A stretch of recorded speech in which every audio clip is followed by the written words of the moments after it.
Tumilapon sa sahig ang pinangarap kong handa para ngayong Pasko dahil sa... Ako si Mika, 17 years old. Mahirap lang kami. Nakatira kami sa isang maliit na bahay. Kasama ko ang nanay naming si Aling Rosa at dalawa kong nakababatang kapatid na sina Renz, 10 years old, at Laura, 7 years old. Wala na kaming tatay. Matagal na siyang wala. Simula bata pa kami, sanay na kaming walang handa tuwing Pasko, walang Noche Buena, walang spaghetti. Madalas tulog na kami pagdating ng alas 12. Kaya noong isang taon, may ipinangako ako sa sarili ko. Kahit mahirap kami, magkakaroon kami ng spaghetti sa Pasko. Kahit yun lang. Kaya nag-sideline ako. Pagkatapos ng klase, naglalako ako ng kakanin. Kutsinta puto, bilo-bilo, minsan madya. Kahit napapaso ang kamay ko sa kalan, kahit masakit ang paa ko kakalakad, tiniis ko. Hindi ako bumibili ng merienda.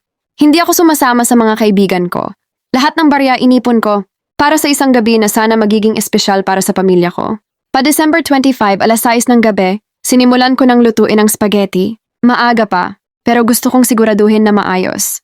Habang hinahalo ko ang sauce, nanginginig ang kamay ko sa pagod at kaba, pero mas nangingibabaw ang saya.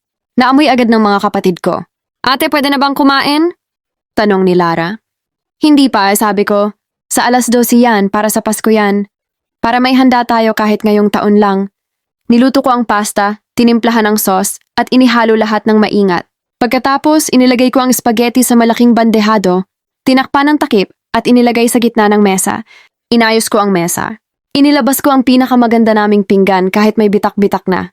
Para sa akin, sapat na yon. Tapos naghintay kami. Habang lumilipas ang oras, paulit-ulit kong chine-check ang spaghetti. Natatakot akong mapanis. Natatakot akong masira. Pero mas natatakot akong baka hindi matuloy ang pinangarap ko. Bandang alas 9 ng gabi, tahimik na ang paligid. May mga paputok na sa malayo kahit hindi pa alas 12. Yakap ni Mama sina Renz at Lara sa upuan, pilit silang pinapatulog para hindi mainip. Ako naman, nakatayo malapit sa mesa, hawak ang sandok, handang-handa na. Bandang alas 10 ng gabi, biglang bumukas ang pinto. Umuwi si Kuya Dexter. Paika-ika maglakad, amoy alak, mataas ang boses. Humingi siya agad ng pera. Wala kaming maibigay. Sabi ni Mama, wala na talaga. Doon siya nagalit.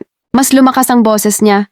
Bigla niyang napansin ang mesa, ang spaghetti, ang nakahandang pagkain.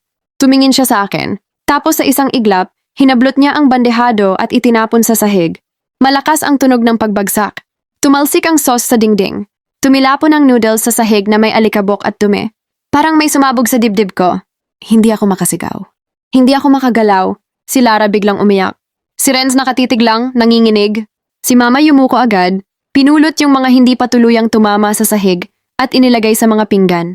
Pero ang daming nasa sahig na. Madumi na, hindi na pwedeng kainin.